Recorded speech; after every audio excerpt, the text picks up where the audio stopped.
Union leaders say news of the shutdown comes as no surprise to the employees. They've heard rumors for some time that the facility would be closing. Those rumors were confirmed today. About 100 members of the union met yesterday to discuss the shutdown. The only specific information that surfaced was the official word on when the plant would close. The plant is closed this week for a scheduled shutdown. It'll reopen next Monday for 2 40-hour weeks. Then by December 21st, the synthetic yarn manufacturing plant will begin the phase-out, leading to a complete shutdown by mid-January. The plant wasn't supposed to close until April of next year. However, union leaders and company officials reached an agreement, apparently softening the blow of the shutdown. We negotiated a substantial severance package that'll cushion the blow for closing the plant early. Can you tell us a little bit about what that severance package included? Well, it amounted to what was covered in the 1980 agreement with the amount of service they had opposed to weeks pay for time of service. Mr. Miller says that severance pay will be a nice Christmas gift for the employees. Kim Davis, WSFA TV News.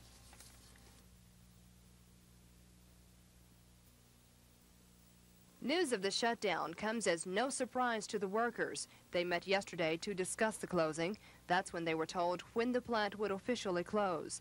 The first phase of the shutdown is scheduled for December 21st. Then by mid-January, the doors will be closed for good. Company officials say the plant fell victim to a severely depressed market demand for synthetic yarn.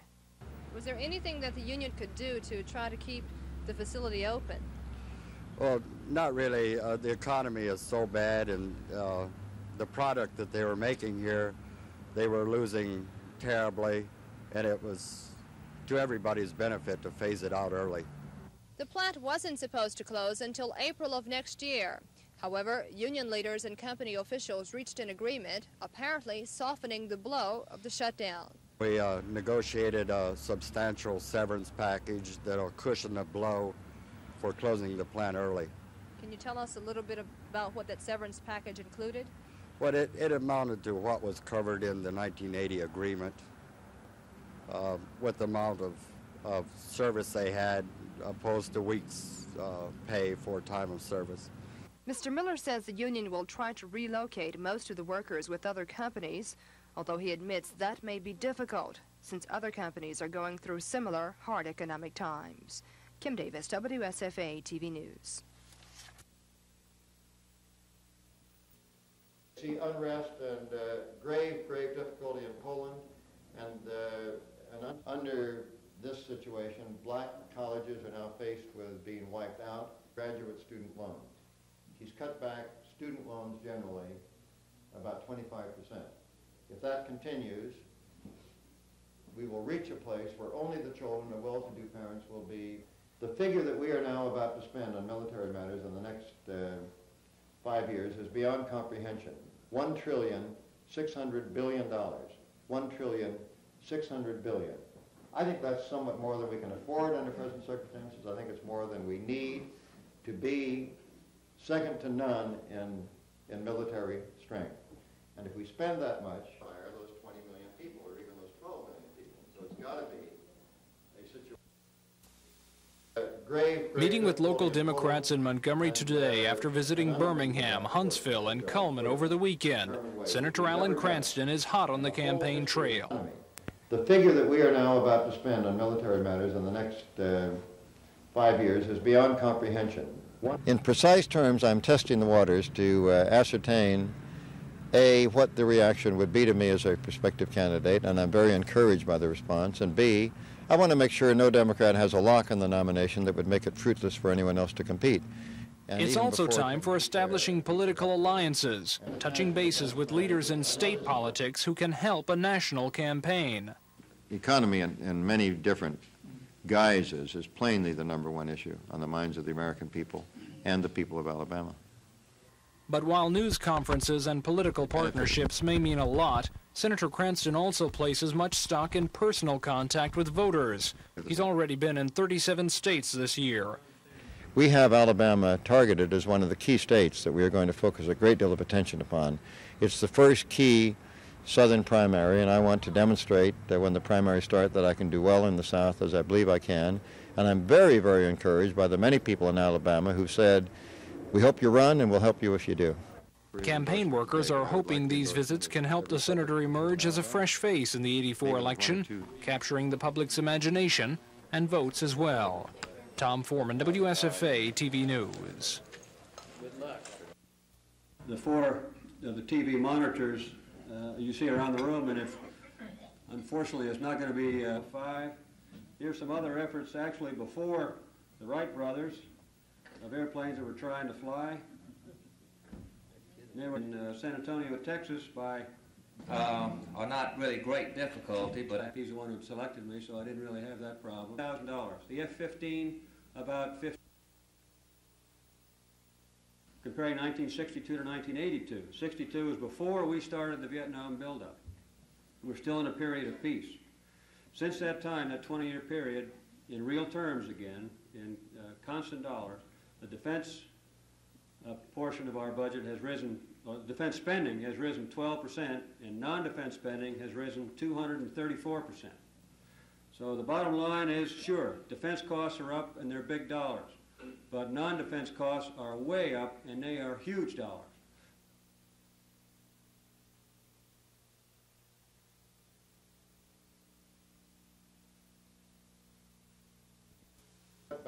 He readily admits he's not the front-runner for the 1984 Democratic presidential nomination. In fact, he's not even an official contender yet. But Senator Alan Cranston says he fully expects to announce his presidential bid next year. Now we are facing an escalation of defense spending 4 times Vietnam in constant dollars, and Ronald Reagan cut taxes at the same time, a sure prescription for economic difficulty. Well, I think one of my strongest points is my base. California has more electoral and delegate votes than any other state, and that gives me a very good running start because I will have virtually all of those delegates. Right now, the 68-year-old senator is testing political waters. He's been to 37 states already this year. But for the past few days, he's been meeting with Alabama's political leaders, looking for and getting endorsements for his campaign. The economy is the #1 issue in every respect, in all its ramifications. Beyond that, there are concerns about the environment and about education. The senator is critical of much of what President Reagan has done, though he does not like being called a liberal. No one else has been a leader of the Senate who's in this race as long as I have. I think the people now want proven capability. They don't want just charisma. That's about all Ronald Reagan offers, and I think he's giving charisma a bad name. The senator says the Alabama presidential primary will be very important to his race because it will be the earliest indicator of how well he'll be able to draw Southern votes. Tom Foreman, WSFA TV News. About the environment and about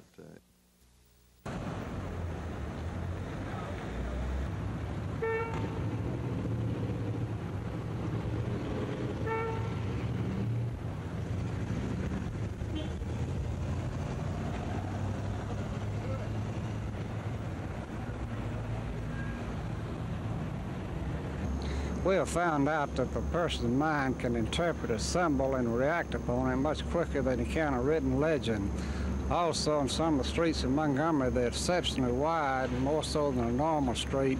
And sometimes it's difficult for a person with poor vision or eyesight to read a legend across these wide streets. So our idea was to present a simple symbol that a person can interpret and react upon.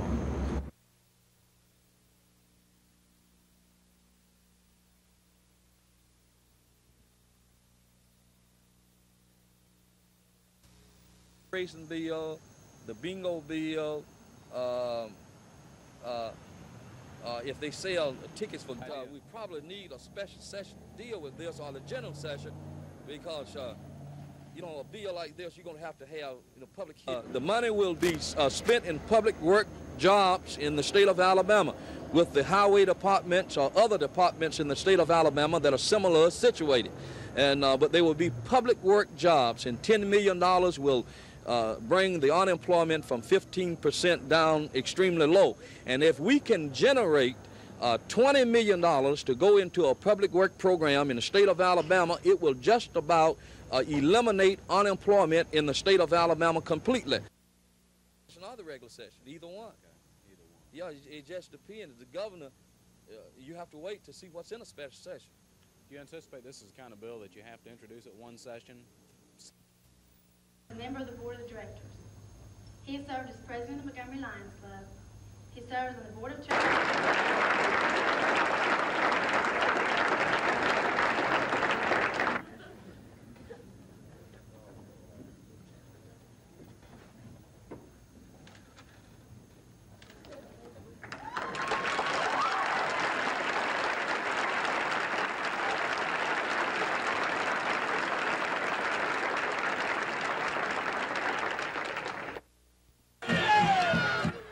After two fumbles led to an early 14-0 lead by Hazelwood, the visiting Golden Tigers turned another mistake into a score. This David Jones pass is picked off by Kerry Good. He heads toward the right sidelines, picks up some blocking, and he's all the way down to the Dadeville 36-yard line before he's finally brought down. 3 plays later, it's Good again, this time from the halfback slot. He runs the ball in for a touchdown, 25 yards off tackle through the Tiger secondary, untouched. A try for 2 failed, 20-0 Hazelwood. After a short Dadeville punt, the Bears will tally again. Antonio Cali breaks off tackle. It's another 25-yard touchdown run. Another try for 2 failed, 26-0 Hazelwood. Right before half, Dadeville got it going. Halfback Phil Morgan breaks through the Bears line for this fine 40-yard scamper deep into Hazelwood territory. He's finally brought down at the 15. From there, the Tigers take it in for the score. It's Morgan scoring from 8 yards out with a 2-point conversion. That made it 26-8 Hazelwood at halftime. The Golden Bears rolled on for a 29-16 win to claim the 2A championship over Dadeville. Reporting from Dadeville, Rick Pons, WSFA TV Sports. Well, they've got all 5 starters back. They've got an improved basketball team. They're quick. They had a good recruiting year. We had a 2-point game in Dallas last year with them. We're going to play this game with a 45-second clock, so it'll be a very interesting matchup. First half action, Loyola in maroon. Now Frederick Hughes will take the shot here. He misses, but Chris Rogers tips it in for Loyola. The Ramblers kept it close early. For LSU, All-American guard Howard Carter takes a pass, drives the baseline, hits a nice reverse layup. Don Redden picks up a loose ball here for the Tigers, feeds Black. He slams it. LSU led 47-34 at halftime. In the second half, Johnny Jones on the drive, down the lane, hits a nice falling layup. He had 15. And the Tigers with the finishing touch. Pass into Johnson. He slams it home. LSU rolls over Loyola, 95-80. Scott Clark for NBC News. We're concerned right now with those people who haven't filed for calendar 1981. They should have filed by April 30th of this year, but there's some that haven't done so. We mailed out originally about 33,000 forms, and our latest count, there's approximately 800 have not filed. Now, prior to making this determination, we had sent some 1,300 names to the Attorney General of people who hadn't filed. He, in turn, sent the names to the district attorneys, and we have been getting the forms in. So since that time, we've got in about 500, but about 800 more to go, which is really pretty good. In 1980, we were about, for the 1980 filing period, we were about at the same point, close to 2.5% to 3% of the people that haven't filed. We anticipate then for the forthcoming year, in February of next year, to send out forms to about 35,000 to 38,000 people because of the increases in salaries and so forth. The pay raise have multiplied the number of persons covered by the law. I appreciate it, I don't forget it. And there's another greater reason for that. More important really to do the sport. I'll pledge to you for 4 years. You're going to have an open door. You're going to have an ear to listen. You're going to have somebody on all matters related to foreign problems. It's going to be a friend and a supporter of you.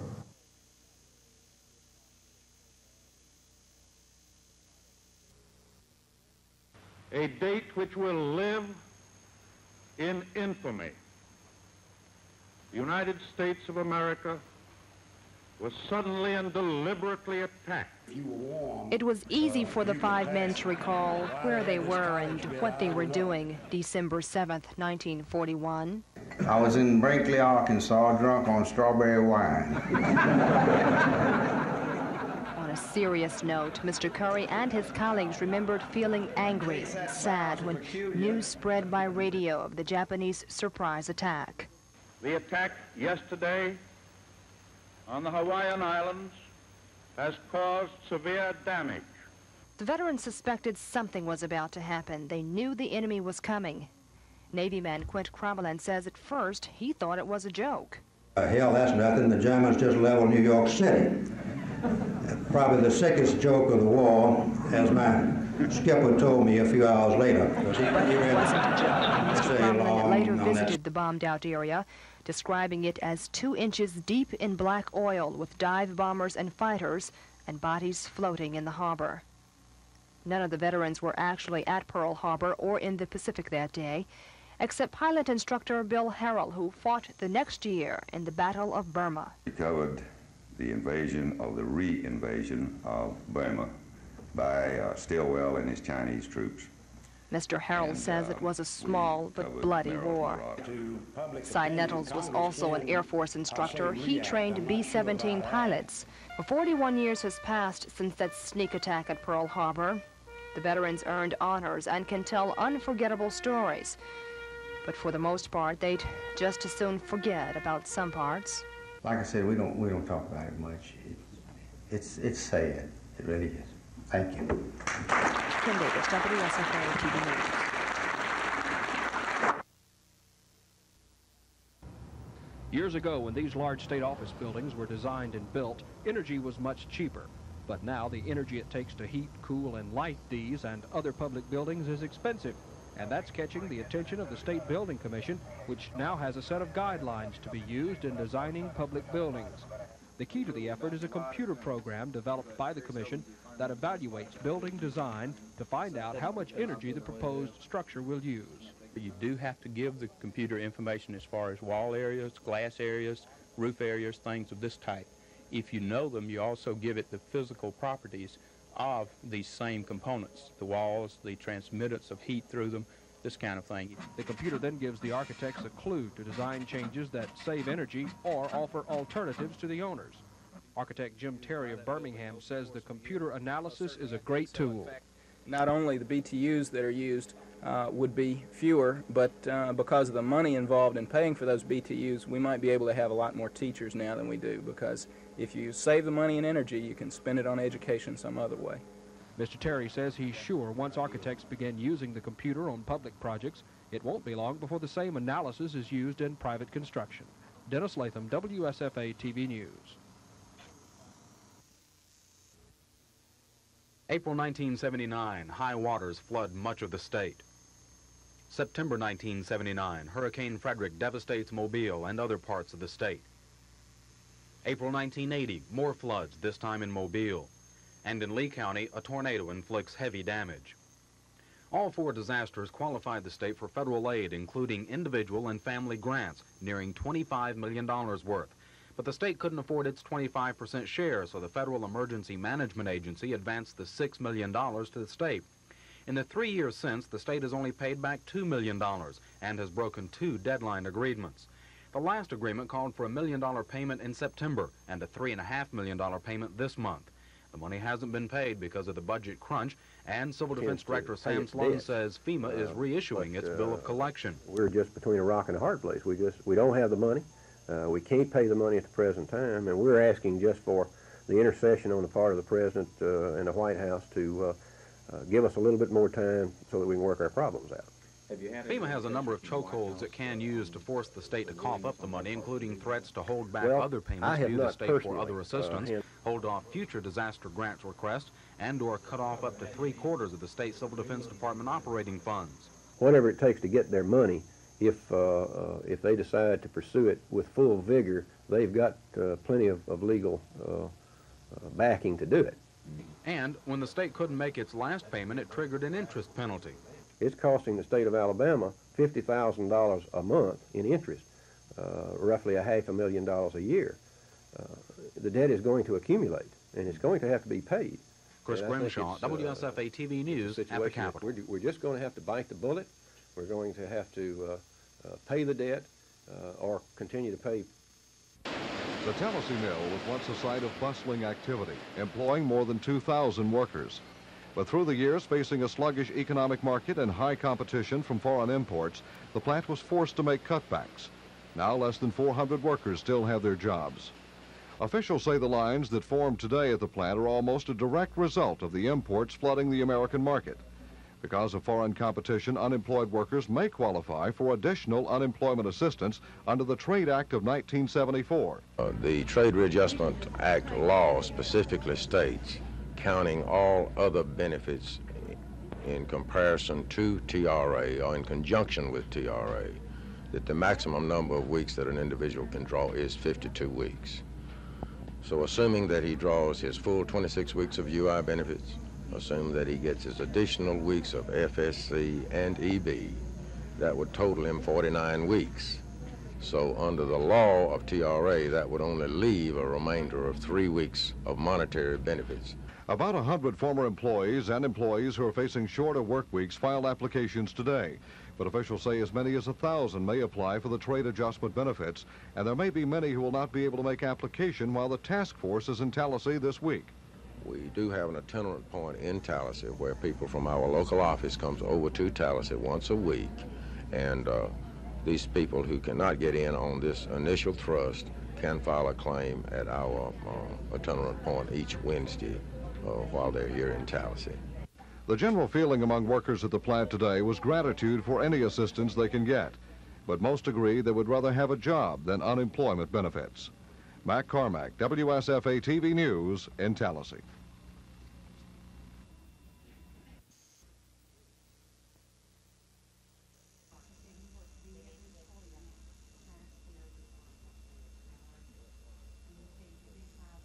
They're applying for trade readjustment assistance.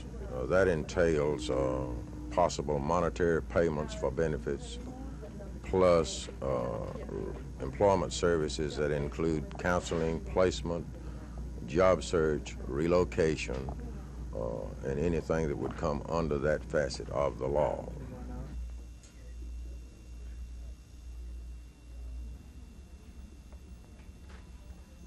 Now, any employee that is separated between July 1, 81 and October 1, 81 will possibly draw monetary benefits in excess of the other services available.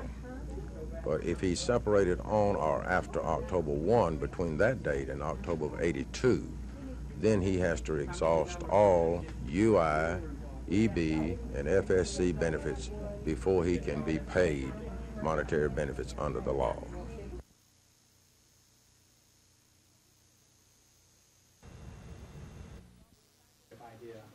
The position of Auburn's faculty isn't new. The attitude present today has been festering for months.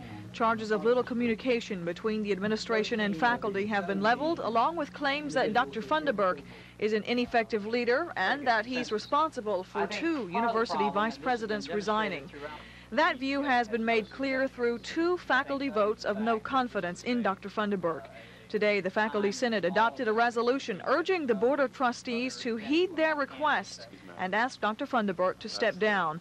Over the weekend, the board met and listened to 17 deans and vice presidents discuss their problems with the administration. Senate President Gordon Bond says 13 of the 17 reaffirmed the faculty's position. He says the board has heard clearly now that the problems facing Auburn University don't lie solely with the general faculty. January 7th is the day the Board of Trustees meets again. It's the same day the Faculty Senate hopes Dr. Funderburk will be asked to resign. Senate Chairman Dr. Gordon Bond says the board has made a commitment to resolve the situation and is aware of the magnitude of the problems facing Auburn. Gina Gregory, WSFA TV News at Auburn University. Do you feel like that Capitol Center may be something like a lion's den? Well, you know, it's always like that, I guess, when you go into places to play with great teams like Georgetown. I can remember going into the pit, 3 or 4 years ago when I was at Kentucky State in New Mexico. They were rated number 5 in the nation, and we wound up getting beat by 10, 11 points. I had 6, 7 freshmen on that team, and, Georgetown got a very good ball club, the same as New Mexico did, and I look for a real tough time, but, we're going to do what we can to nullify some of that. What do you do with Patrick Ewing? Well, we try to take care of him like we would do any other player as far as the fundamentals are concerned. If we happen to be playing man-to-man, then we'll front him and get weak side help on him. If we play in a zone, then we'll have to keep somebody in front of him all times, and we're just going to play it the way the fundamentals dictate you do. You know John Thompson? Very well. He's a very good friend of mine. We go back, 10, 12 years when I was at Kentucky State, and he was one of the reasons we got this ball game.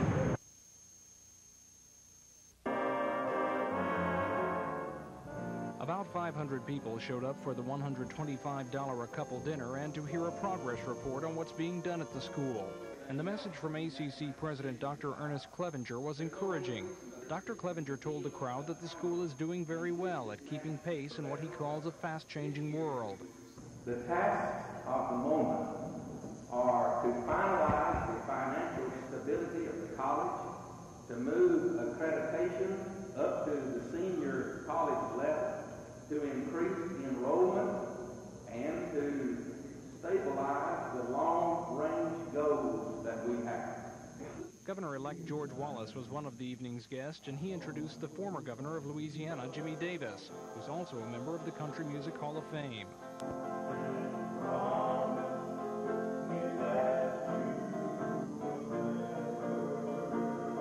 In all, it was clearly an evening designed to boost not only financial reserves, but also interest in the school. Tom Foreman, WSFA TV News. The van then overturned. Now there is a fairly steep rise leading to the Washington Monument base itself. It could have overturned as a result of that, or the man may have just lost control, because we have just learned from Washington, D.C. police that the man at the wheel of the van was in fact killed either by the wreck of the van or by those gunshots. We're not sure. He also has been identified as the man that we watched all day long. The man dressed in a black snowmobile outfit, a black motorcycle helmet with a deep blue visor. One of the reporters who had a chance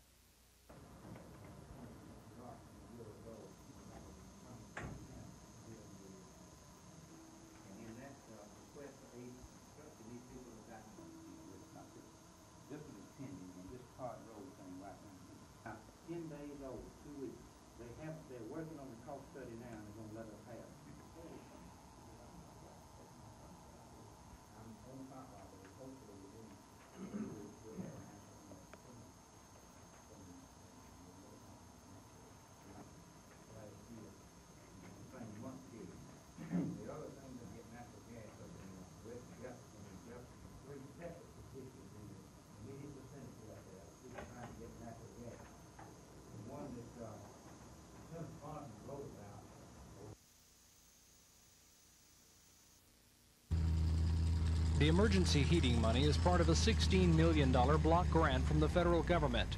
Most of the grant money goes to help low-income families pay heating bills now.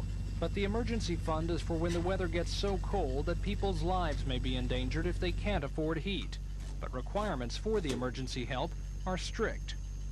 When a family member comes into a county office of Pensions and Security to request help with heating or fuel cost, they have to be a low-income family. They have to have no ready cash available to pay this bill, and priority will be given to families who have a member whose health will be endangered if their fuel is cut off, if they're not able to heat their homes this winter.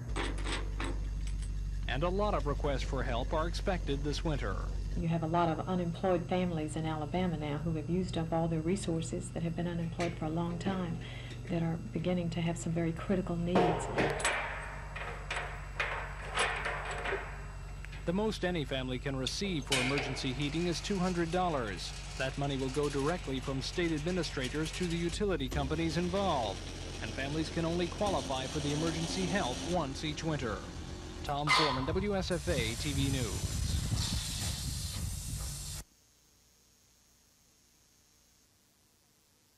The environment Environmental Management Commission has given its staff the go-ahead to develop a wetlands mitigation program.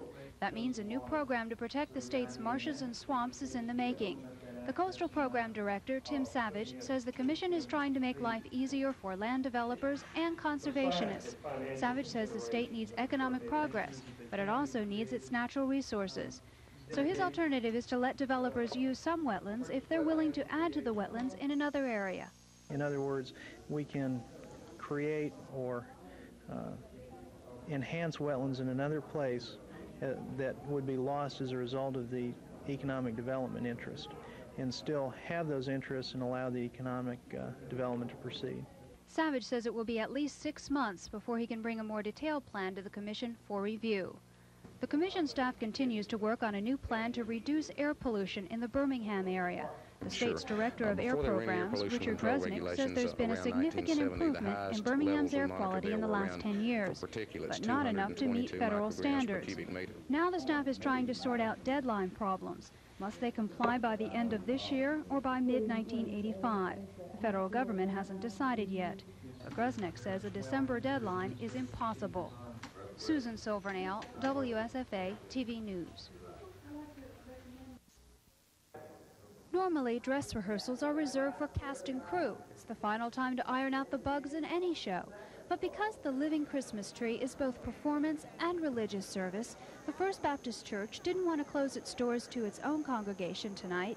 Choir director Bill Roper says he didn't want any of the church members to miss the Living Christmas Tree, and many couldn't get tickets to a regular performance. The Living Christmas Tree is a sellout.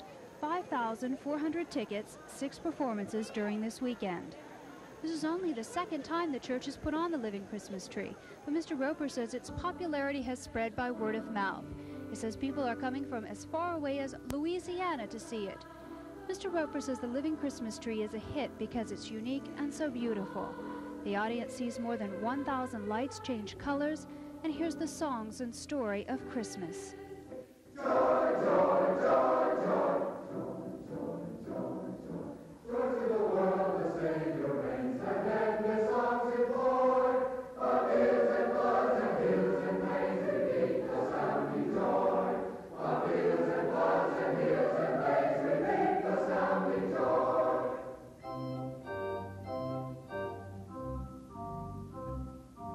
Joy, joy, joy, joy. He rules the world with truth and grace, and makes the nations prove the glories of his righteousness and wonders of his love. The glories of Susan Silvernail, WSFA TV News. his righteousness and wonders of his love.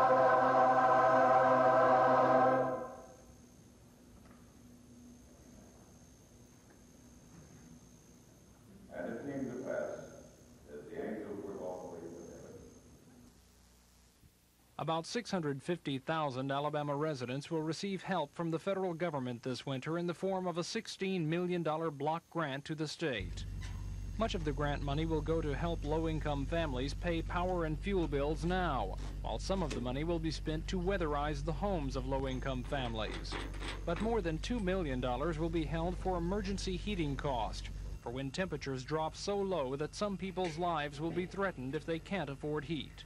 When a family member comes into a county office of Pensions and Security to request help with heating or fuel cost, they have to be a low-income family. They have to have no ready cash available to pay this bill, and priority will be given to families who have a member whose health will be endangered if their fuel is cut off, if they're not able to heat their homes this winter.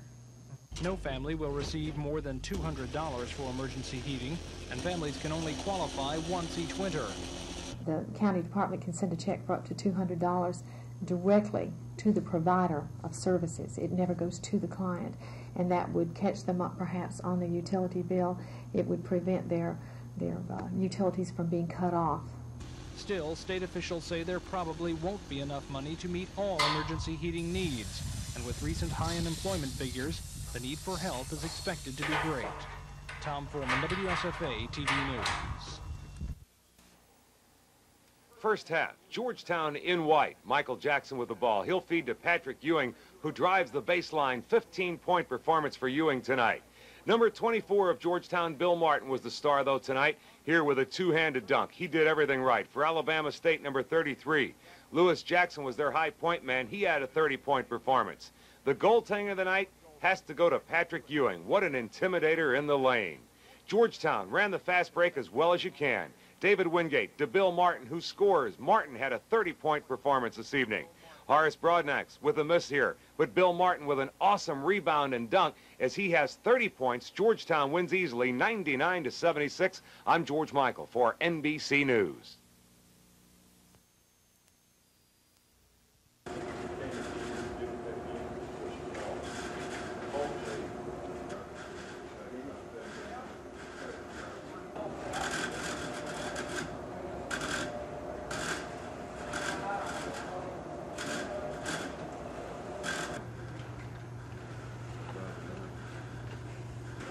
Instead of handing it off more type things, you come in and replace it with the new one, which is more versatile.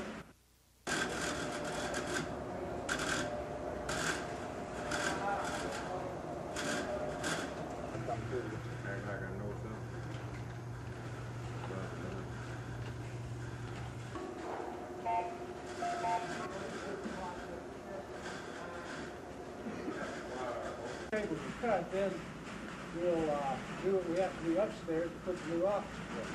How many tables are? How many groups?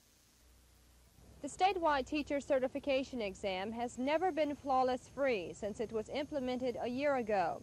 Today's public hearing gave board members more ideas on what bugs still need weeding out, specifically in the Tyson proposal. The 4 school officials who testified before the board admit Mr. Tyson's proposal will show which schools' teacher education programs need improving. Some school officials didn't think that schools and their education programs should be penalized because some of their students failed the certification exam. One official suggested that schools be allowed to screen the list of students taking the test. Then there was the question of race. Alabama A&M official Dr. Leon Frazier revealed the overall test results of black and white students who've taken the statewide test. It shows that 85.8% of white students are passing as compared to 45.2% of the black students.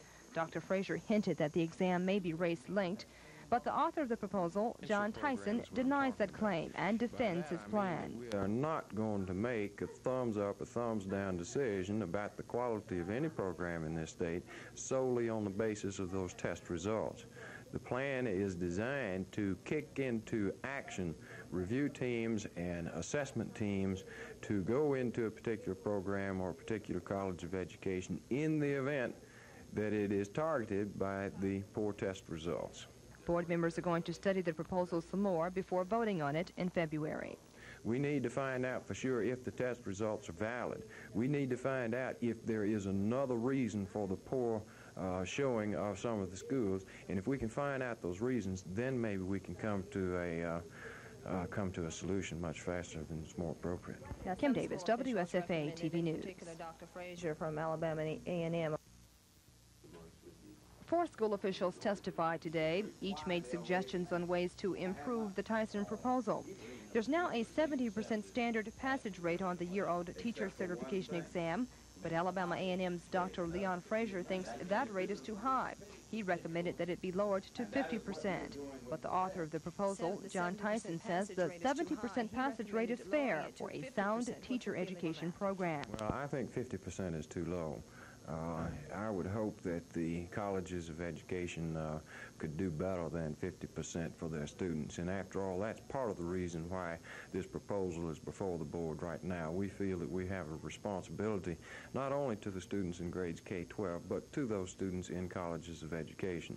If they've only got a 50 shot of becoming a teacher after they enroll in the school, I'm not sure that that's an acceptable level. Also, Dr. Frazier hinted that the exam may be racially linked based on test results. He read the overall test results showing an 85.8% passage score for white students compared to a 42.5% rate for prospective teachers who are black. Mr. Tyson denied that racially linked charge and defended his proposal based on education requirements for all students. Well, the information we have is that it is not race-linked. That the experience, though, does show that some of the black schools have a poor effective rate on this thing. And I'm not sure exactly the reasons why, but the fact that Dr. Frazier raises that issue is one of the things that I would anticipate would be discussed by a review team. The Tyson proposal appears to be headed for approval when the board votes in February. Kim Davis, WSFA TV News.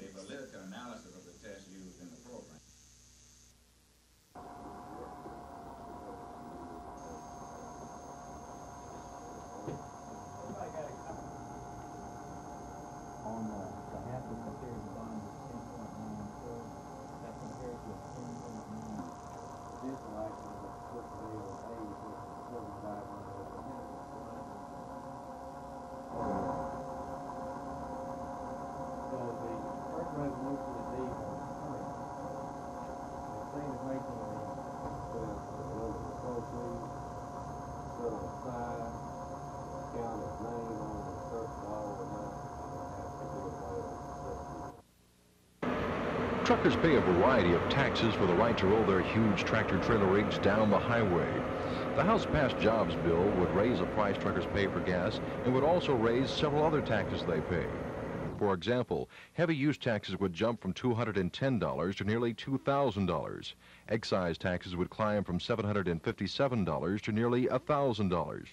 According to figures from the Alabama Trucking Association, in all, taxes per truck would jump from $1,746 to over $4,000, an increase of 151%. Ray Furlow of Memphis, Tennessee, has been an independent trucker for more than 20 years. This past year, he filed for bankruptcy, and he says an increase in taxes would put him out of business.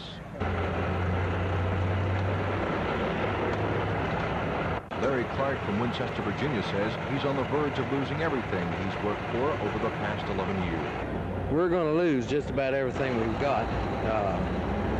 Financially, I can't afford. I'm about 7 months behind on my home payment, and which I'm trying to catch them up, which I don't think I will. I'll end up losing it eventually, but this truck, if it would break down right now, I wouldn't have money enough to fix it. That's the way it is. President of the Alabama Trucking Association, Jim Ritchie, says since 1980, more than 195 major carriers nationwide have gone out of business, and things will get worse if the Senate passes the House version of the bill. Mr. Ritchie says his organization isn't against the hike in the gas tax, but the large increases in the other taxes truckers will have to pay. Mr. Ritchie says the proposed tax would also hurt truck builders, tire companies, and even consumers. There will be some lag time, there will be some delay, but ultimately all tax increases are borne by the consumer, whether it's in a grocery store, or a clothing store, or in transportation. Mr. Ritchie says from the figures he's been able to get, the jobs bill would hurt the economy more than it would help it. We feel that more jobs will be lost with this bill if it passes than there will be any comparable number of jobs gained in the highway construction industry. Don Phelps, WSFA TV News. Senator Heflin. Officials say Vining was arrested by the FBI in Georgia a year after he allegedly attempted to sell Wilcox County timberland that wasn't his. Authorities say an Elmore County timber company had agreed to purchase the property from Vining and was only 24 hours away from sealing the deal and paying him $670,000. The suspect had already made arrangements with a bank a few steps away from the closing attorney's office to cash the check, but the deal went sour when company officials found the real owner of the land. ABI Lieutenant John Cloud worked the case. They even contacted the real owner again. They let this Ferguson talk to her on the phone. He was convincing enough that they felt like there may be a problem on the real owner's part, that they let him walk out, not knowing anything better to do. And he immediately left the closing attorney's office and went to a branch bank of the escrow bank and met with two men, got in a cab, and left. John Vining is free on $5,000 bond in this case. He is also fighting extradition back to Alabama to avoid prosecution on those charges. This is Norman Lumpkin, WSFA TV News reporting. Is in the United States. And our basic services there included this installment. It now is apparent that GMAC and some other captive finance companies are making loans not for an interest rate spread, but they're making loans to sell their captive owners' products, automobiles. And if this underpricing continues, banks will have but two choices: lower our rates to compete or lose our share of that market. It seems to me that in the future more consumer loans will be made through individual credit lines. The more affluent customer will have an open credit line, and the marginal or credit risk customer will have a secured credit line by a second mortgage or by other collateral. And ultimately it will serve to give us access to point-of-sale terminals in the merchant's place of business. Bank is a bank. Our speaker is. He's known to most of you. And if this underpricing continues, banks will have but two choices: lower our rates to compete or lose our share of that market. It seems to me that in the future more consumer loans will be made through individual credit lines. The more affluent customer will have an open credit line, and the marginal or credit risk customer will have a secured credit line by a second mortgage or by other collateral. Banks are simply going to find that there's less profit than in the past in making consumer loans on a one-on-one basis through a branch system. Our cost of funds is going to increase, and we will have to find more effective and efficient ways to lend our money.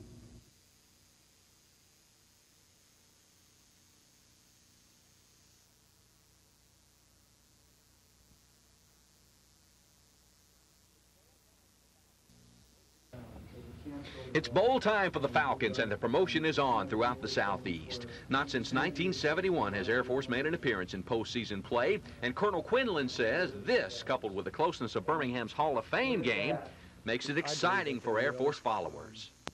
We have had a long dry spell in our football season. We've been very successful this year. We have a strong football team that is a great representative of the Air Force. It's not just Air Force Academy, but Air Force, and that we look for the support from the bases here, such as Maxwell and Gunner, Eglin and Tyndall further south. Keesler from Biloxi, Mississippi will have a large group driving up to the game. In fact, there'll be one busload that'll spend a night here at Maxwell. So we expect quite an Air Force group in there cheering the Falcons on.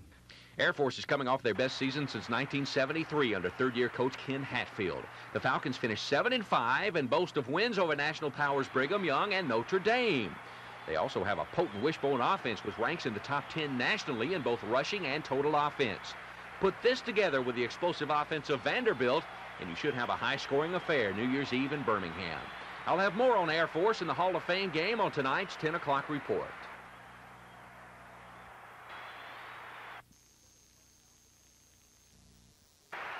The 7-5 Falcons are preparing for the New Year's Eve Hall of Fame game in Birmingham with Vanderbilt. The contest has all the makings of a scoreboard-lighting affair. Southeastern Conference fans are familiar with the potent passing attack of the Commodores, which propelled Vandy to their first bowl game since 1974. But the Falcons boast of a potent offense as well. Behind the wishbone quarterbacking of Marty Lawton, Air Force finished the season 4th in the nation in rushing offense, 9th in total offense. Air Force Associate Athletic Director Colonel Michael Quinlan was in town to promote the game today. He says the Hall of Fame Bowl should be a classic offensive battle. Oh, it's going to be a wide-open game. We have put a minor pass rush on teams like BYU, San Diego State this year. We don't expect to be able to shut Vanderbilt down. They have every pass play in the college book as well as the pro books, and we'll be tasked to slow them down. I think our game plan is going to be that we're going to have to outscore them. With the Air Force housing numerous bases throughout the Southeast, including Maxwell and Gunner stations here in Montgomery, Colonel Quinlan says he expects a big contingent of fans in Birmingham to root the Service Academy on. If you're interested, tickets for the Hall of Fame Bowl can be purchased at both Maxwell and Gunner Air Force stations.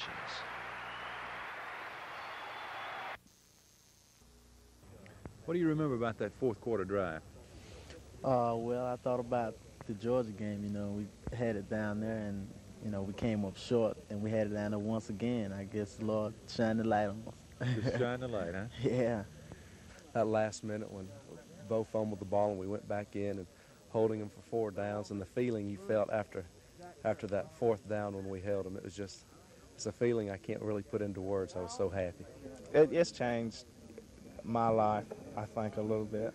You know, it makes me happier knowing that that during my career we did beat Alabama at least one time. You remember 3rd and 14? Oh yeah. I went back and looked at the videotape, and I was sitting up on the edge of the seat waiting for that play to happen, even though I knew what was going to happen. And during the game, I didn't really think about the significance of that down, but I just did it like we always do in practice. But when I look back on it, could have been the biggest play of the year for me. It was maybe one of your best throws. It was a spiral. I get one of those every now and then.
Ninth-ranked Houston beat Auburn by 12 last night.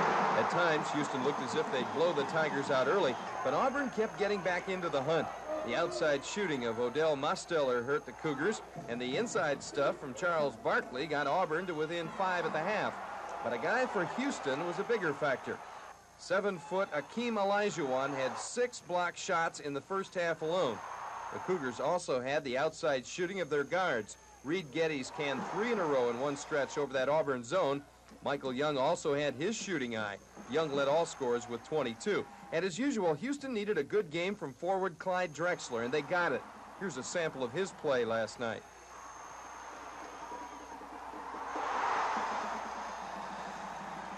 Drexler finished with 19 as Houston led by as many as 15 in the game and ended the evening with a 77-65 win.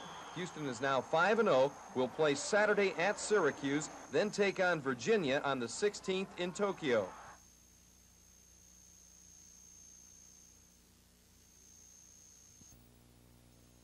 Mrs. Davis lived in this frame house in North Montgomery.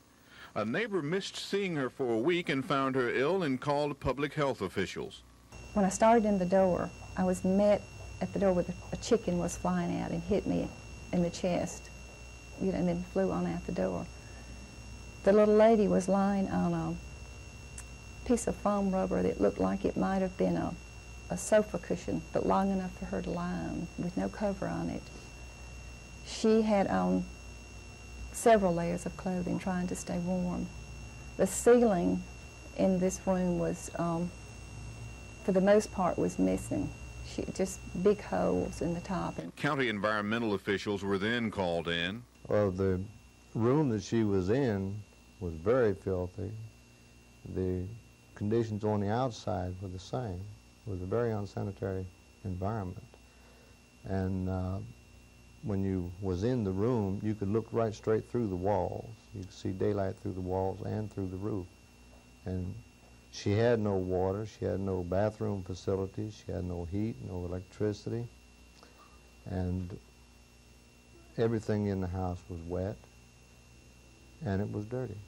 Health officials and city housing code authorities are investigating the case and are expected to either condemn the structure or order repairs and a cleanup of the house at 825 North Ripley Street, where Georgia Davis lived and died exposed to the elements. Another person living in the house is identified as Mrs. Davis's niece, Lucretia Howard, who said she and Georgia Davis didn't like each other. Mrs. Davis never spoke to her, and she didn't know why Mrs. Davis lived like that. At this point, the biggest unanswered question is, did Georgia Davis choose to live like this, or was she forced to? And that question may never be answered. This is Norman Lumpkin, WSFA TV News reporting.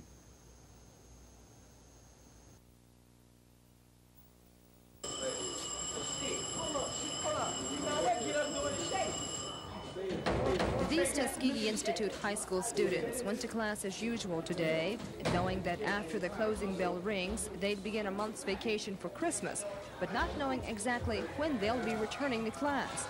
They're supposed to report back January 10th, but if the school system doesn't come up with extra revenue to pay bills and teacher salaries for next year, the students may have to stay out even longer. The schools are faced with a $47,000 monthly debt, and officials say proration has worsened their financial problem. The school board had to borrow about $100,000 from the city of Tuskegee to pay teachers for December and January, but how they're going to pay back that loan is still anybody's guess. The school system's only bright spot for additional revenue came last September, when Amendment 7 was placed on the primary election ballot. That amendment would have raised property taxes in Macon County, but it was defeated. School officials say that blow severely cost the school system about $250,000. School officials had considered asking the county commission to impose an additional 1-cent sales tax, but that idea isn't popular among merchants who are struggling too. And the idea of closing the schools for a month isn't that popular either. It has been most devastating to the community itself, and we feel that quite saddened, and that it's a terrible thing, but we have faith in our elected officials, the board members, that they are going to work something out that will be amenable and successful to everyone concerned. And these high school seniors say they're not excited about their early Christmas. Their reaction tonight at 10. Kim Davis, WSFA TV News in Tuskegee. Well, a lot of them feel that they're to a big disadvantage because they have...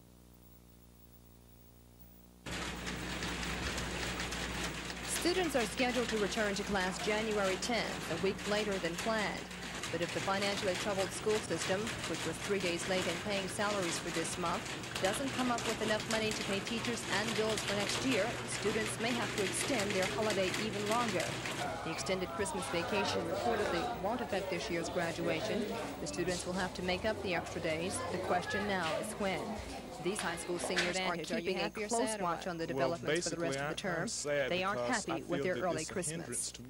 Has certain requirements that they need to fulfill as seniors, and by us closing early and opening late, then that means that we will have certain forms that have to fill out, and they'll have to be delayed. So it's causing a lot of problems for us. And a lot of people are trying to qualify for scholarships, and colleges don't necessarily look at that our school is closing down, life goes on, and whether we get scholarships or not, the scholarships are going to be given out. And we'll be behind in a lot of deadlines, and plus the possibility of school not opening up again makes all of us sad, because we really want to know what we have to do then if they don't have the money to open school back up. School board members are still looking for ways to keep the schools open. They reportedly are considering a 4-day school week and some teacher layoffs. The board meets Monday to consider ways they can keep the school bells ringing for the remainder of the term. Kim Davis, WSFA TV News in Tuskegee.